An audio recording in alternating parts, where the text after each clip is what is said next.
Good afternoon, everyone. Thank you all so much for joining us today for the Pushing Forward Together COVID Community and Innovations Voices of Hope series by the Blood and Tissue Center Foundation. My name is Erin Nichols Schultz, and I am also a board member of the Blood and Tissue Center Foundation. As you all, I'm sure, here today have a reason that you're here, perhaps a connection to the work that the Blood and Tissue Center does. I myself have a very personal connection to this work. I've had loved ones who have passed away from cancer, particularly blood cancers. And as a former reporter for News 4 and Fox 29 here in San Antonio, I spent many years covering the critical work that the South Texas Blood and Tissue Center does, particularly with research. And over those years, this cause just became very close to my heart. And what started as kind of an interest became a real passion. So thank you all again for joining us. And thank you to our incredible speakers who will be leading us through this presentation today. So today we have three panelists joining us from the South Texas Blood and Tissue Center leadership team, who will be talking today about the challenges and triumphs over the past year. As we know, 2020 has been difficult for all of us, for the entire world, but there have also been some very unique and critical challenges when it comes to the work that the South Texas Blood and Tissue Center and its partners do, particularly, as we've all seen on the news, with the need for blood donations, which continue to remain critical in our community. Now, just a couple of reminders before I introduce our panelists. At the end of the presentation, we'll open up the floor to give you all an opportunity to ask specific questions that you've been thinking about related to our panelists and the topics explored. As you think of questions throughout the webinar, please enter them into the Q&A box. If you would like a specific panelist to answer your question, please mention the panelist's name first, then the question, and we'll get to answer as many as we have time for. Now, you will stay muted throughout this time, so please, any comments or questions you have will need to be entered into the Q&A box. And a reminder, if you stay for the duration of the webinar, at the end, you will be entered into a drawing to win a gift card. And we also have another drawing for you as well, which I'll talk a little bit more about at the end of the webinar today. All right, so now I'd like to introduce our speakers. Adrienne Mendoza is the Vice President of Blood Operations at the South Texas Blood and Tissue Center. She oversees the operations for blood drives and blood collections. Dr. Vivian Marshall is the Director of Clinical and Research Operations at South Texas Blood and Tissue Center. She oversees the cord blood collection, birth tissue collection, and bone marrow registry programs to include donors coming in for stem cell collection. And Kimberly Monroe is the Manager of Business Development and Tissue Development at the South Texas Blood and Tissue Center, and she oversees the hospital development program. So again, thank you all to our panelists for joining us today. So first, I'd like to go ahead and get started by asking Adrienne to please tell us a little bit more about the mission here of the South Texas Blood and Tissue Center. Sure, thank you so much, Erin. Thank you everyone for joining us today. I'm excited to kick it off, and I'm really glad I'm joined by some great talented leaders with me at South Texas Blood and Tissue Center to talk first and foremost about our mission. It is to save and enhance lives through the healing power of cells and tissues. Many times we're thought of as a community blood center, and we are definitely a community regional blood center, but we're doing things outside of that, into tissues, cells, advanced therapies, and we have pushed through, even through the pandemic, making great strides in making sure that people who need cells and tissues to save and enhance their lives have that product available.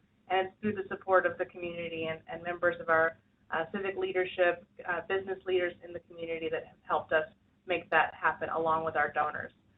So I will definitely want to talk about, in our quest to overcome the pandemic and make sure we can meet our mission, we've had to change a lot in 2020 and 2021 to pivot and find new ways, definitely persevere. That's the topic today of this webinar, is how have we pressed forward with our mission, and I'm excited to tell you about those ways.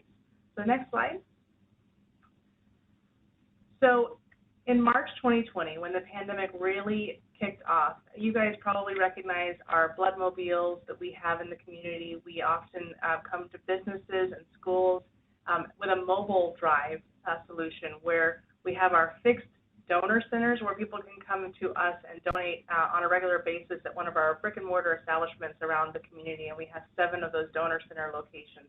But we also have quite a fleet of trucks and buses that go out into the community and make blood drive setup from high schools, universities, colleges, and businesses supporting the blood drive.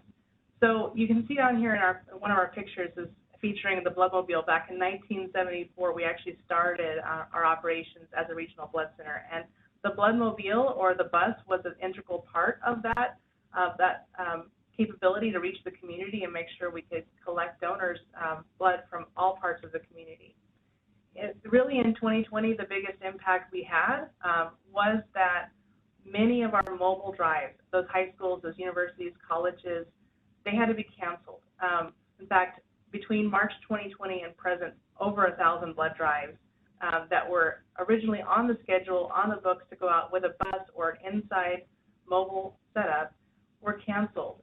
And we had, and I'll show you some stats on how we changed our programs internally in order to make sure we could still meet the needs of the community. But it was a major impact for how we operate historically as a blood center in making sure we can reach out to the community. And I'll go through those on the next slides too. So next slide, Erin. So COVID-19, it was definitely a game changer for everyone. I know you all who are business leaders had to contend with how to handle your workforce. Remote work, remote school became an integral part of how we solved and how we're continuing to fight coronavirus in the community. And so it was important for us to not only recognize that we had to change the way we met the community and also provided access to blood donation, but also internally we had to find ways to make sure it was safe to donate. So I'm going to go through some of those things as well. But donating blood, first and foremost, it is an essential activity, and we were grateful for the community leaders and the federal government to recognize blood donation and tissue donation as essential activities, because if it weren't, even going to donate blood at your local center or hosting a blood drive would have been something that really you were in violation at that point of some of the local mandates, stay-at-home orders. So when it comes to blood donation, when it comes to tissue donation, the stay-at-home orders, fortunately, did not impact our ability to host blood drives. It did impact the ability for people to get to our locations sometimes and the way we had to reach donors. But one of the things we did immediately when recognizing that the mobile drives, the buses that we depend on, could not reach the community in the normal sense without high schools, without businesses in session on campus, we ended up turning to community blood drives, such as what we put on at the Alamo Dome. So many of you guys might have seen locally in the news that we hosted a major operation at the Alamo Dome with support of the community, allowing us to use that venue. It has plenty of space, well recognized, easily accessible to many people in the community, and we hosted multiple days of blood drives at the Alamo Dome and collected thousands of units through those efforts of getting out there in the community blood drives. The other thing that we did was we opened up many more homeowners association blood drives. In fact, this year we found a lot of success in homeowners associations and community park, community blood drives, whereas prior to the pandemic, those venues were not as successful as what we would find when we went to a high school or a university, college, or a business. So we've definitely had to change the way we approach the blood drives and using our mobile fleet differently. Next slide. So this is just a graphic showing how that change was very drastic for us. What this slide shows, these two pie graphs represent in 2019 that 39.8% of blood drives were held in donor centers, meaning our brick and mortar facilities people come to, such as what we have at the Donor Pavilion down here off of I-10 and 410, and again, those 7 donor centers around the community. So up to about 40% of the community would donate there, whereas 60% were provided on those blood mobiles, those buses, the inside, trucks that we would go into a location and set up all of the infrastructure we need to collect blood. That was about the makeup in 2019 prior to the pandemic.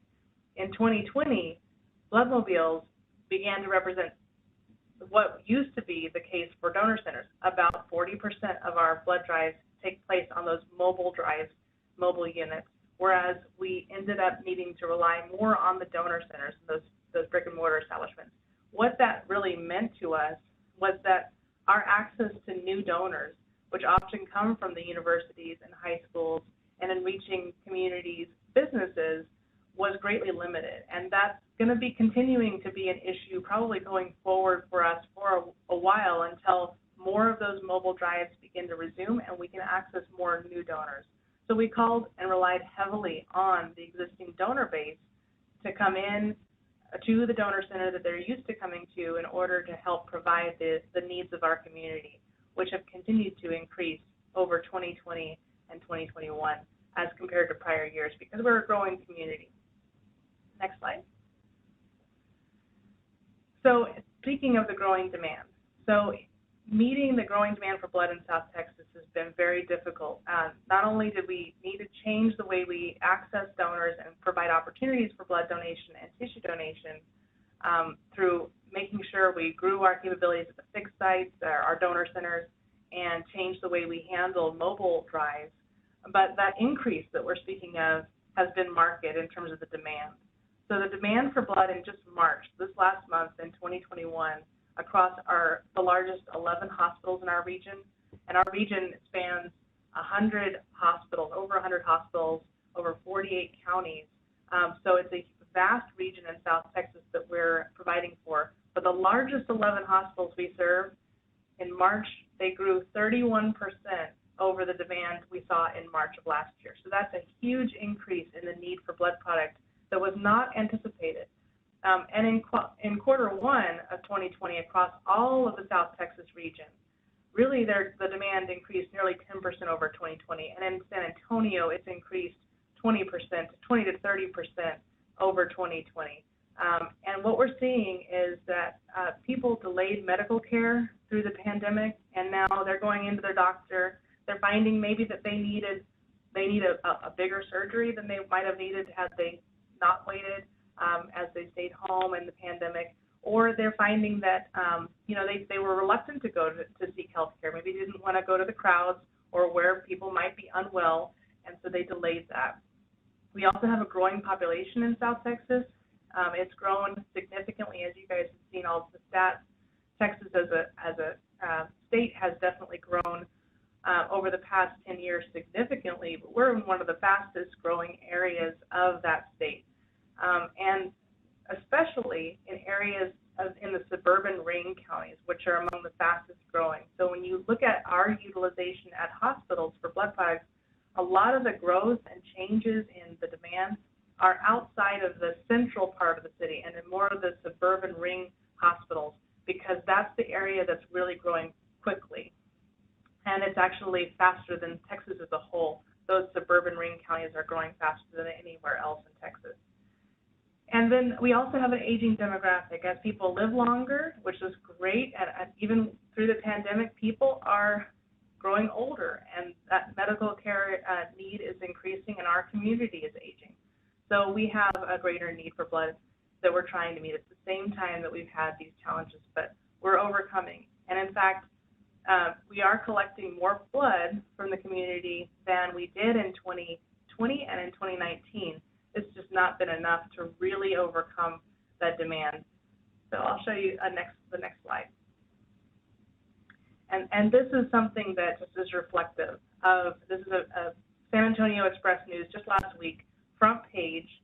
We had a blood shortage that's, we indicated is pushing us to the brink of disaster. And it's a healthcare crisis, a healthcare disaster if blood is not available to those who need it. One of those who needs it is featured here, Amy. She's a 3-year-old little girl. She's featured in the story. She was diagnosed with leukemia last year when she was 2, and she needs regular blood transfusions. as do many other people who have, I mean, most of you probably know someone who's had cancer. And when you go through cancer and chemotherapy, often you need blood products to help stay healthy and to stay strong as you fight the disease. In fact, most blood donations go to those, and the use of blood is higher among those who just need routine transfusions as part of therapies as they fight cancers.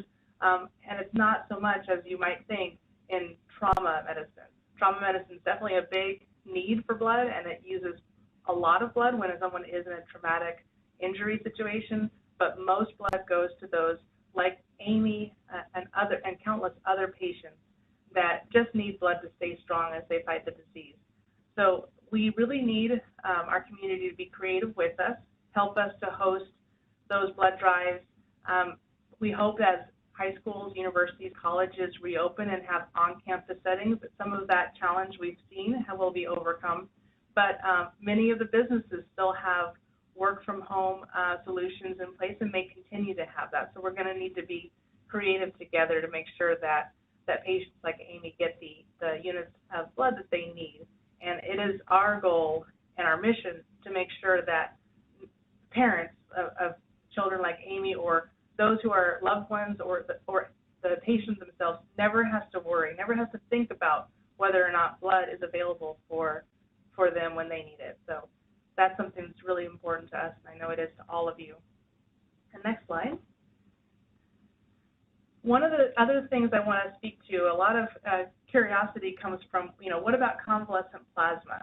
So convalescent plasma, and for those of you all who aren't familiar with that, is a blood product. It's plasma that is obtained from those who have recovered from an infection with COVID-19 or coronavirus. So when someone gets the infection, they develop antibodies. Those antibodies remain in their plasma for quite a while, and those antibodies, when transfused to someone who is fighting coronavirus, who's critically ill from coronavirus or just developing symptoms, those antibodies may help them to overcome that infection, giving them that boost they need with antibodies to help fight off and recognize the virus. So we had a community step forth. These COVID-19 warriors, we call them, came out, and we helped collect over 23,000 doses of convalescent plasma for the South Texas community. We were one of the first blood centers to actually scale and create the capacity to handle the convalescent plasma donations in the country. We actually were supported by what's Operation Warp Speed, which, as you guys may be familiar with, helped with making sure medical devices like ventilators were available, testing supplies to make sure that tests were available to detect coronavirus, and also vaccine production.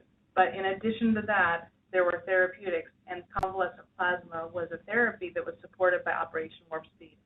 So this graph represents how quickly that program started to generate donations. And for each donation, we were able to produce 3.5, or on average, 3.5 doses of convalescent plasma to reach that 23,000 doses that were made available to South Texas and were used here in the community. It's something that we want to encourage anyone who did donate convalescent plasma, because we still have a small amount of convalescent plasma being collected, but we had so many donors come out during that time that were brand new donors, new to blood donation. We really would love for them to stay on board with us donating blood products. They're healthy, they're strong, they overcame, and they can now serve the community in continuing to donate blood. It's just a different kind of blood product that right now we're needing. Next slide. So talking about making a safe environment to overcome some of the fear and concern we had about interacting with the public and making sure that it was a safe place to donate blood, we started a process of testing all of our staff who interact with the community, and we are really fortunate that one of our subsidiaries within BioBridge Global, other than South Texas Blood and Tissue Center, is Qualtex Laboratories. And Qualtex Laboratories does all of our blood testing. They have capabilities that also can test for viruses in other types of samples. So they worked to develop along with partnership, community labs. Community labs then provides assurance testing, screening for coronavirus in our community, and they're available at the local community centers. There are locations you can go throughout San Antonio and in South Texas to receive that assurance testing, which is conducted through Qualtech's laboratories and community labs. And we also extended that to our workforce. We wanted to make sure that we were regularly screening all of our staff who are donor-facing to make sure that we could detect any presence of that virus amongst the workforce that we might not be able to see in a temperature screening and a questionnaire. Of course, we always still make sure we're practicing physical distancing. We're screening all of our staff coming in with and our donors for symptoms and for temperature. But this was really important for us to find anyone who might not exhibit those symptoms if they were possibly carrying the coronavirus, so that we could quarantine them and not have them be a risk to our community too. So that's something we did in addition to following all the CDC and local health department protocols for COVID-19. That's the last slide I have. Any questions, Erin? Actually, yes. Before we go on to Dr. Marshall, Adrienne, we covered a lot here in terms of what the South Texas Blood and Tissue Center did for the community over the last year, but what are some other ways that you all supported the community? Because I know you did so much more than just what's here in the presentation. Yeah, one thing we're very proud about, and that's been unique to our South Texas community through South Texas Blood and Tissue Center, has been what we call the Brothers in Arms program.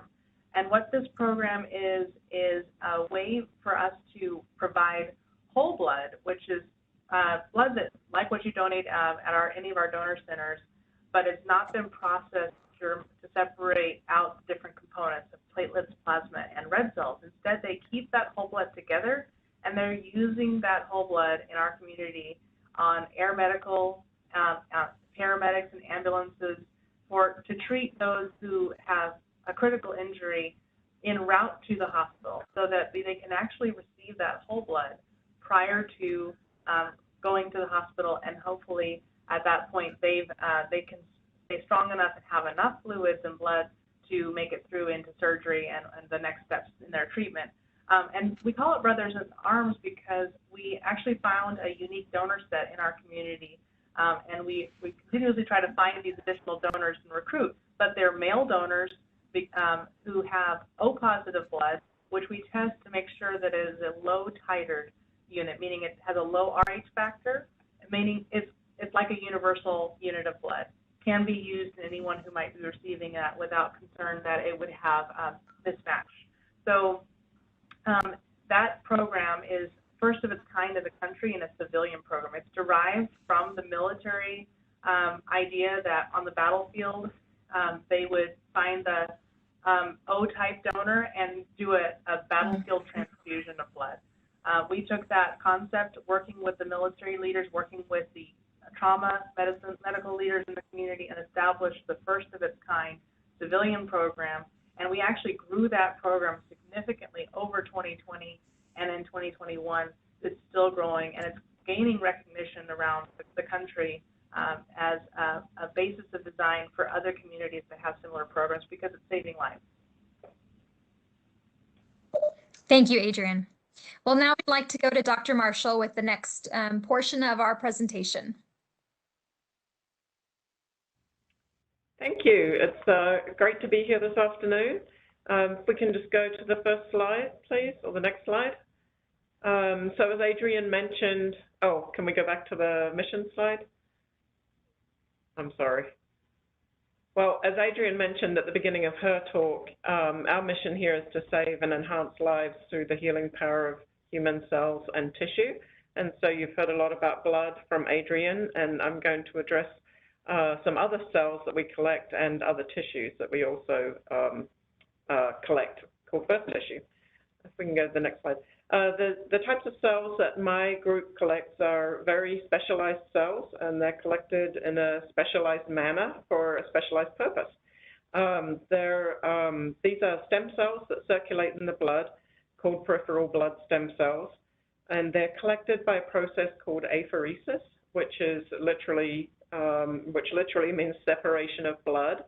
So the machine that you can see on the right-hand side there, the donor would come in and have an IV line placed, and the blood is withdrawn into the machine where it gets centrifuged and separated, and the cells of interest that we want to collect end up in the bag that you can see on the right-hand side hanging there like a regular blood bag. And then the rest of the cells that we're not trying to collect actually go directly straight back into the donor. And so the donor's hooked up with an IV in each arm, actually, and one is sending the cells out to the machine for collection, and the other's putting the other cells back into the donor. So by that mechanism or that process, we obtain these units of specialized white blood cells. And in here we focus on two types, PBSCs, which are peripheral blood stem cells, and they're used to replace the blood-forming cells in the bone marrow. And then the other type of cell that we collect is the peripheral blood mononuclear cells, or PBMCs, which we can use to fight cancer or replace cells that are lost due to cancer treatments. Next slide, please. So in February, in the midst of the winter storm that we affectionately call Snowmageddon, one of our amazing donors really stepped up. Rudy, who you can see on the left-hand side, well, in all the photos, but on the left-hand side there, had been contacted a few weeks before the storm because he had been matched as a donor for someone in need of a life-saving transplant. So although he didn't know it at the time, the cells that he was going to donate were a match for a 3-year-old little girl in Chile, a cancer patient in Chile. But Rudy is a nurse, so he immediately recognized that someone needed what only he could give, and he was ready to step up. So he had to receive a few shots to prepare his body for the donation, so to mobilize his white blood cells. And that process can only happen once or twice in a donor's lifetime. So it's important that once you start that process of mobilization that you complete it and then are able to give the donation in a timely manner. So within the week, really, of starting that process. So he was due to give the donation in San Antonio on the Monday of the storm, but there was an issue with that, which was that he lived in El Paso. And the roads were impassable by Sunday afternoon when he was going to travel over to San Antonio. So the National Marrow Donor Program, who we partner with to provide the life-saving donations, stepped up and sent a helicopter over to El Paso to bring him to San Antonio. So you can see on the left-hand side there, he's sitting in the helicopter with his earmuffs and microphone on. And then when he got to the airport, though, it was Tuesday morning. It was icy. That was when we had the snow, but all of the roads were covered in ice. And so we had to get a fire marshal to bring him from the airport over to our center on I-10 for the apheresis collection. So the middle photo there, you can see they're standing there giving the thumbs up. They made it safely over to our apheresis center. And so then Rudy underwent the process, the apheresis process. You can see in the top right, that's Rudy obviously giving the donation, and then we have Dot and Dalton who are performing the procedure. They're our nationally recognized apheresis nurses in the apheresis center that treat our donors just optimally. They really take care of our donors there. And then in the bottom right, you can see the bag of cells that Rudy donated. After the donation, the courier then hand carried those cells and drove in a car from here to Dallas, and then flew out on the Wednesday morning to take the cells from Dallas to Chile. And we know that the little girl received her transplant at the beginning of March. Now, it's too early to know her outcome, but it's a privilege to work here at an organization that can perform these life-saving feats, contributing one at a time to help these patients that really need these cells. So next slide, please. Switching back to a bit of science here, we also collect the peripheral blood mononuclear cells, or PBMCs, that I mentioned in the earlier slide. And those cells, we refer to them as leukoplaques, because leukocytes are white blood cells, and so that's what these are. And we are working with a company that takes the donation from one healthy donor in a really similar manner to the collection that Rudy had. It's a slightly different cell type, but for the purposes of this discussion, it's the same process. And then we send those cells to a processing and a science company who genetically manipulate the cells so that they can customize or personalize those cells. And so that process is called CAR-T cell therapy. And by that process, they manipulate the cells, and then they can expand the cell population and then store enough cells so that they can treat multiple patients from one donor. So whereas Rudy was a one-to-one donation where he donated those cells and all of those cells went to one patient in Chile, in this case, we have developed this process, or we participate in this process of collection and donation of these cells that can go from one donor to multiple donors at the other end of the process. This is called allogeneic CAR-T therapy, and it's sometimes known as off-the-shelf therapy, so that the cells are manipulated in such a way that they can they're not recognized by the recipient's immune system, and so they can go to multiple donors because of that. And they can be available immediately because they can be stored in this way. So that's the cryopreservation freezing. The freezer you can see there that can be kept till someone needs them. That research is being conducted to use these cells for cancers like multiple myeloma, non-Hodgkin lymphoma, and other cancers, and some of these have now been approved by the FDA for treatment. Next slide, please. So here at STBTC, you might also be aware that we facilitate donations from moms at the time of the delivery of their babies. All of these donations or collections are made after the baby's been safely delivered, so we don't interfere with the baby's birth at all, and most of these tissues would normally be discarded at the time of birth. So we collect umbilical cord, which can be used to repopulate or replenish bone marrow and blood cells for conditions like leukemia and lymphoma, as well as sickle cell disease, anemias, immunodeficiency syndromes, and metabolic disorders. We also collect umbilical cord and placenta because they're a rich source of cells for the treatment of things like disorders or diseases like Parkinson's, neurological disorders, cardiac ischemia, diabetes, and some bone and cartilage diseases. And the placenta itself is also used extensively. The membrane of the placenta, called amniotic membrane, which is the membrane closest to the baby during the time of during pregnancy, can be used as a wound healing dressing.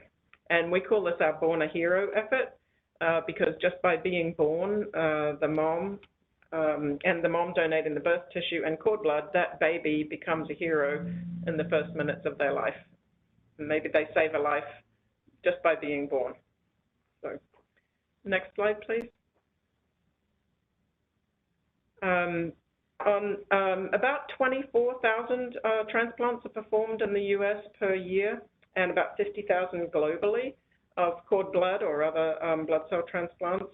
But as you're probably aware, it's hard to find the perfect match for every individual that needs a transplant, and many think that siblings can always provide a good match, but in fact, that only occurs in about 30% of cases.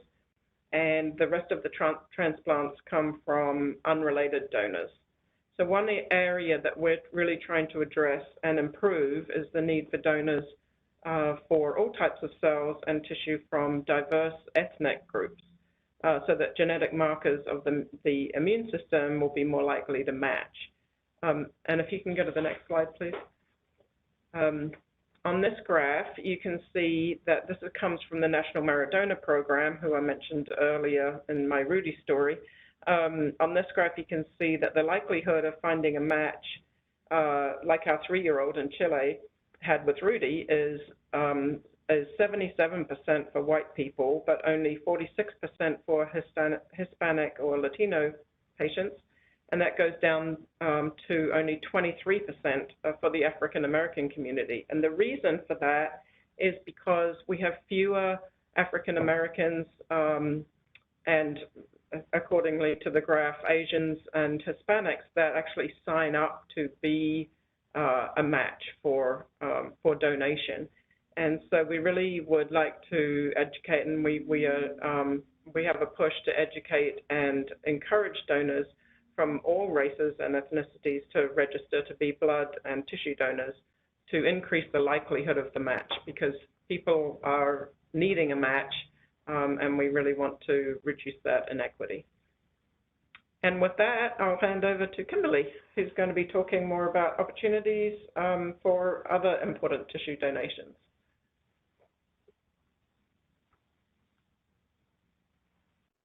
Good afternoon, and as the previous presenters mentioned, I'm pleased to be here today to talk to you all more about other types of donation, specifically the donation of tissue from deceased donors.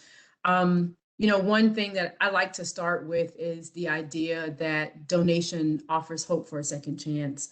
You know, it can turn loss into legacy, it can turn tragedy into triumph, and nothing that we do at South Texas Blood and Tissue Center is even possible without the generosity of donors. And in the case of our deceased donor program, donor families. So for patients who receive a tissue transplant, that hope starts with a decision. And for some, like William Berlin, who's pictured there at the top, William joined the registry at the age of 16 when he first received his driver's license. Or donors like Melissa Thomas, who was described by her family and friends as having a passion to help other people. For those folks, it's the decision to document their choice to donate by signing up on the donor registry. And then for others, like Jacob Morris, it is their families who make that decision at what is likely one of the darkest days in their life to offer that hope on behalf of their loved one after their death, which is exactly what his mother, Jen, did when he passed away unexpectedly at the age of 16. So last year, over 400 individuals gave the gift of life through tissue donation with South Texas Blood and Tissue Center.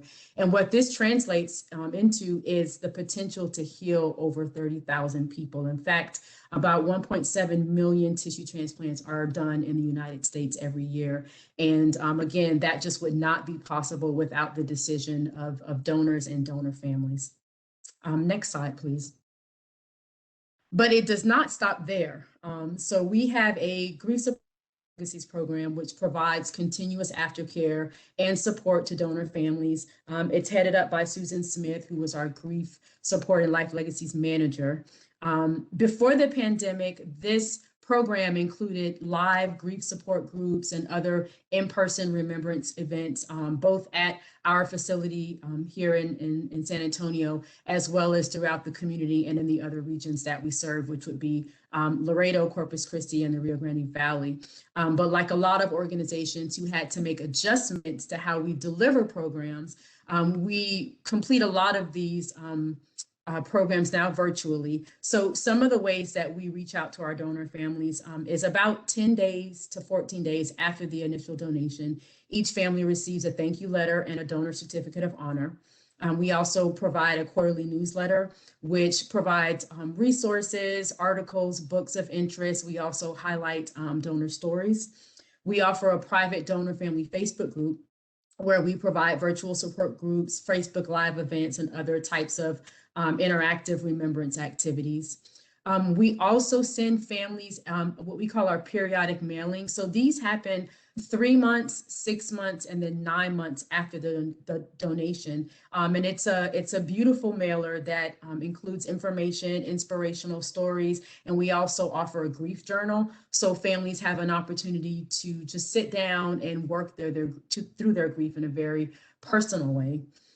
Also, we have a legacy garden, which is at headquarters at our donor pavilion, which is a great, just beautiful memorial, not just for donor families, but also for members of our staff and others in the community. It just provides a really special place for people to honor their loved ones. We've got memory plaques and benches. People have painted rocks and left messages of hope. Just as a space to be able to honor those that we've lost, and especially those who've given the gift of donation. And then we also have other opportunities for donor families to share their loved one stories. I mentioned Melissa Thomas on the previous slide. Pictured there to the left is her parents, Mary Kay and Ronnie Thomas, who just last week, as part of Donate Life Month, raised a Donate Life flag in front of our headquarters building. And it was just such a beautiful thing to be a part of, to help this family honor their daughter and to honor her legacy and her gift. Next slide, please. So why do we do it, right? So we talked about our mission. So this little doll picture here, her name is Lillian. And Lillian was born with a heart defect that was discovered at 26 weeks gestation. And at 7 months old, she received a donated heart valve, which basically acted as a conduit to connect the hole in her heart. And subsequently, her family was able to meet the family of her donor, a little boy named Logan, who tragically died in a car accident. And Lillian's story is just one example of all of the various ways that donated tissue can help a patient. Just a few more examples would be life-saving bypass surgery from the donation of saphenous veins, or superficial dialysis shunts, which are used as a port to help protect the dialysis patient's own vessels as they are being treated, and that comes from donated femoral vessels. Or post-mastectomy breast reconstruction, or grafts for a burn patient that come from donated skin. Other examples would be joint replacement, spinal fusion, fracture management, or ACL repair. All of these come from donated musculoskeletal tissue, such as bones and tendons. And there are other examples like surgeries that are done from donated nerves. There are just so many different ways that one individual can help. One person actually has the opportunity to help up to 75 different patients with life-saving or life-enhancing tissue donation. So I think as Dr. Marshall mentioned before, it's just such a privilege to be a part of an organization that has the ability to impact so many lives. Next slide, please. So this is just an awesome milestone. About a month ago, the Donate Life Texas registry hit the 13 million mark. And what that means is that 13 million people in the state of Texas have registered their decision to be an organ, eye, and tissue donor by signing up on the registry. And I reference organ and eye because many people don't know that when you sign up as a donor on your state registry, that actually includes the opportunity to donate organs, eyes, and tissue to help so many patients in need. One organ donor can save 8 lives. One cornea donor has the potential to give sight to up to 2 different people. And again, one tissue donor can impact the lives of about 75 different people. And there are many different ways to donate. You can register at DPS when you're getting or renewing your driver's license or state ID card. At the DMV, you can actually also register during your vehicle registration process. This is something new that was started by Donate Life Texas last year, that actually you can register at the Texas Park and Wildlife during your hunting or fishing license registration process. And then if you have an iPhone that runs iOS 10 or later, you can actually also register on your state registry through the Med ID tab in the iPhone Health app. And most commonly, people know that you can also register at donatelifetexas.org, where you can also update your registration status, make any changes to your contact information or your family's contact information. So we definitely would invite you all to take advantage of any of these numerous ways to sign up to give the gift of life to someone else. And that's all I have. So thank you so much for the opportunity to just share just the tremendous things that our donors and donor families do that make our work, our critical work possible. Thank you very much, Kimberly, and all our panelists for presenting today. I think your information that was incredibly valuable and enlightening and inspiring as well. So thank you for that. We have now we'd like to open it up to Q&A. And so if you can drop your question, if you have a question, into the Q&A or into the chat, we will relay that over to our panelists. I see some questions have already been answered in the Q&A. So thank you to those who have already submitted and of course answered. But I see a question that just came in from Adriana. She would like to ask, can you choose what you would like to donate? For example, if you wanted to donate certain tissues and organs, but not others. That's a really good question. You can. So if no matter where you register as a donor, once you're registered, you can go to donatelifetexas.org and you can sign in there with your personal information. And what it allows you to do is to update or modify or customize your registration. So if you wanted to only be an organ donor and not tissue and eye, that's possible, or vice versa. So yes, that is absolutely possible. Great question. I have another question. This one's for Dr. Marshall. And Dr. Marshall, you talked a little bit about cord blood donation. How many cord blood units have been sent out over the course of the cord blood program? That's a great question. So the first cord blood unit that we sent out for transplant was sent out in April of 2007. And since then, we've sent out 479 cord blood units for transplant. So we're very proud of that, and we all have a great celebration every time a cord blood unit is requested from us. So it's always a happy request for us. Great, that's great to hear. I have another question from Elda Martinez. She would like to ask if company on-site blood drives are back on. Adrian, do you know the answer to that? Yes, we can certainly help with hosting a company on-site blood drive.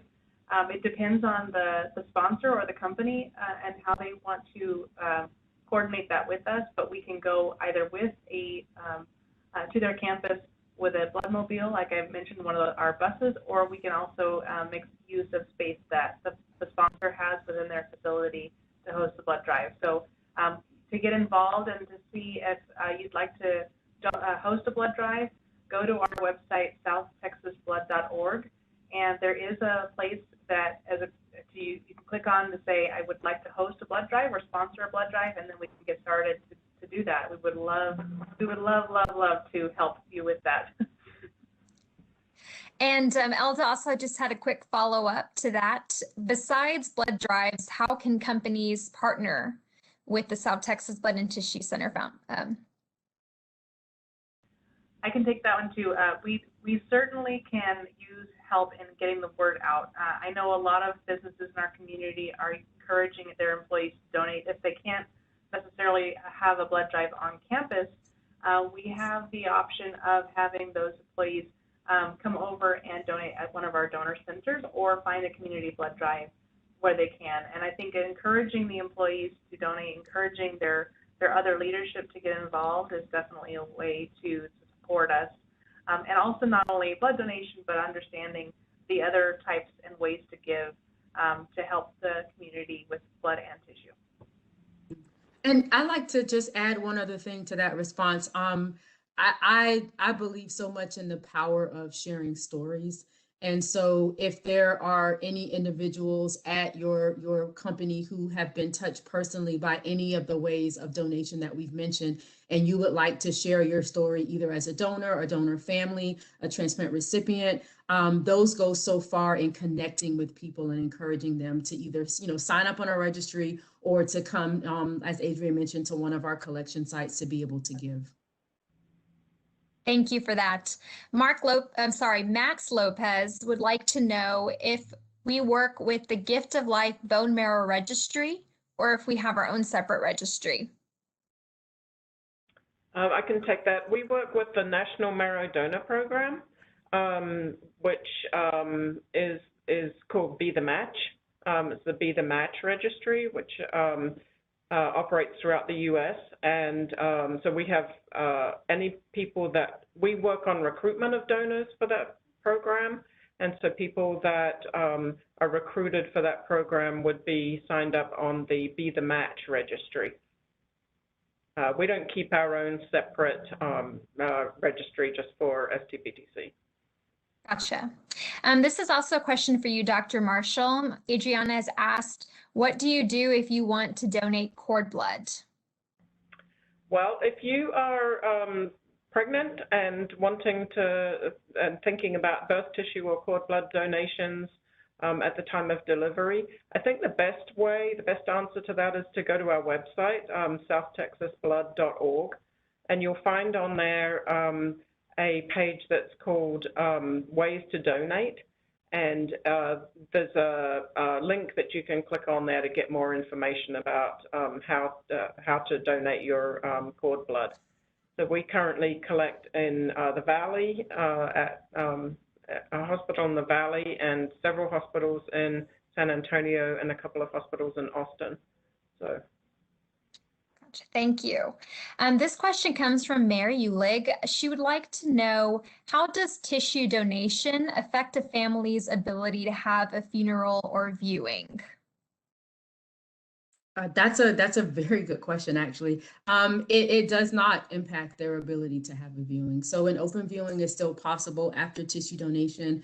We have a very skilled recovery team who takes so much care in how they proceed with the collection of tissue, and that should not impact their ability to have a viewing at all. That's a good question. I know a lot of families are concerned about that. The other question that we often get is about cost as well, and donation is something that does not impact the cost of funeral or burial arrangements.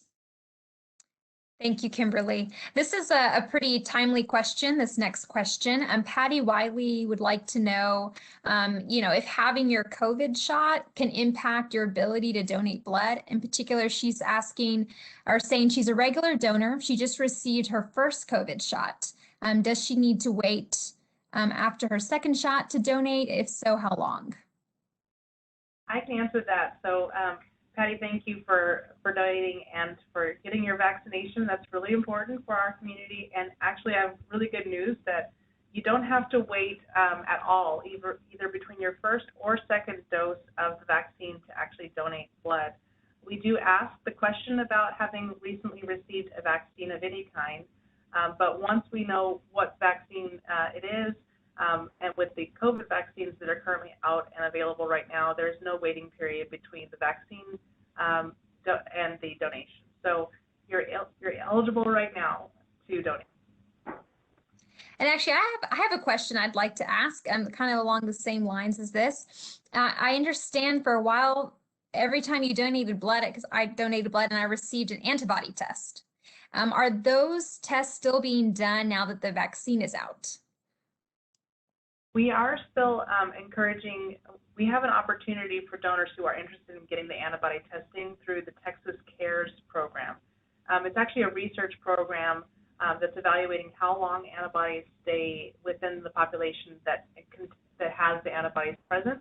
We offer that several days a week at two of our donor centers, the Donor Pavilion and at the Chavano Donor Center. But currently, we are not conducting, as we were at one point, antibody screening broadly across all donations. We did during a time that we were trying to locate and find those convalescent plasma donors, but because the need for convalescent plasma has declined so sharply with the coronavirus becoming a thing of hopefully the past soon, we have much fewer patients requiring convalescent plasma, so we're not needing as many donors. That's the reason why we've stopped doing broad antibody screening across all donations.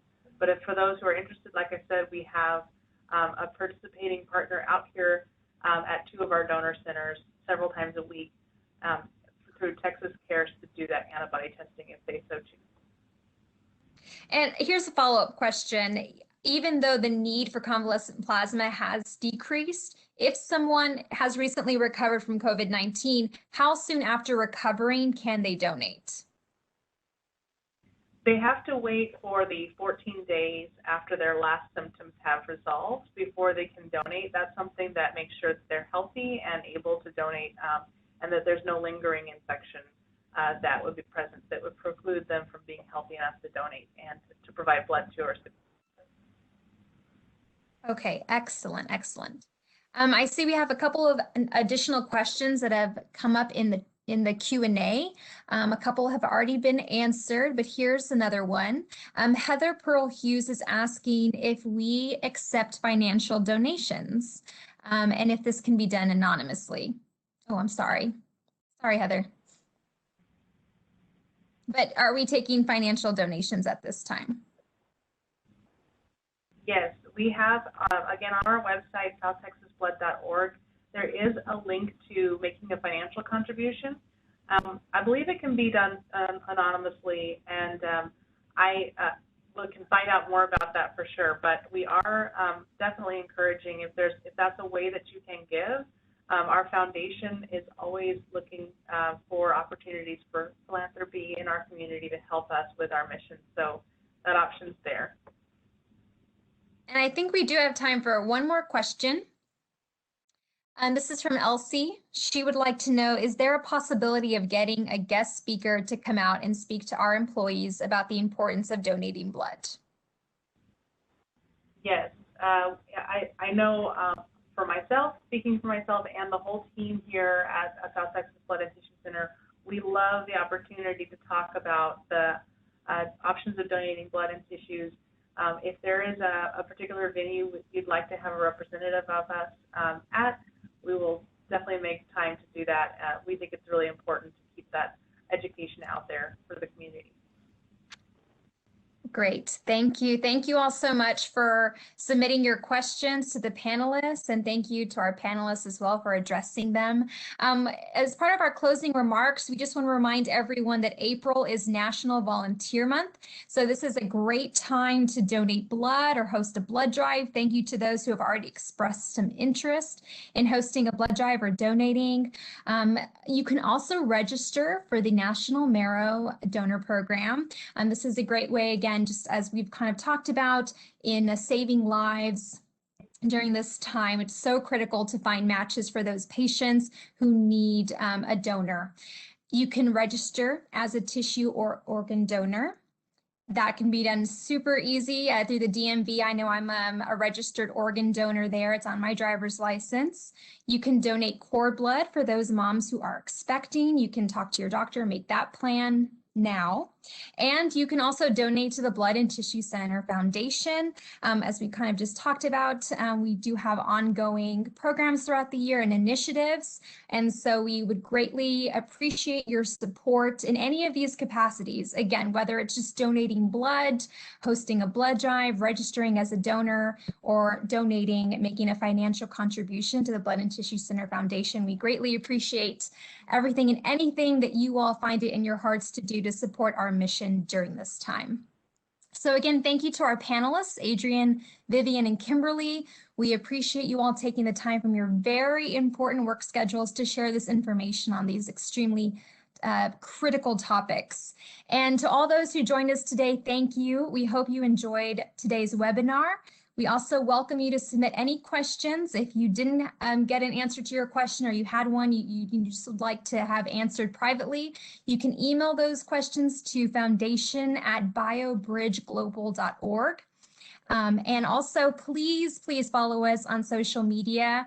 Our handle is @ConnectForLife. This is a great way to stay involved and up to date with what we have going on at the Blood and Tissue Center Foundation and the needs that are currently in our community. So as we talked about, thank you again to those who stuck around for the entire time. You will be entered into a drawing for a prize today. Those who win will be notified by email. And we also ask that you please take a moment to complete the pop-up survey, which will also be emailed to you following today's presentation.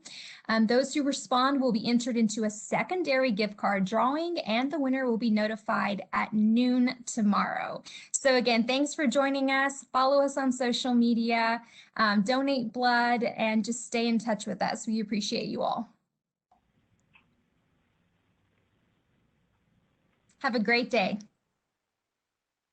Thank you.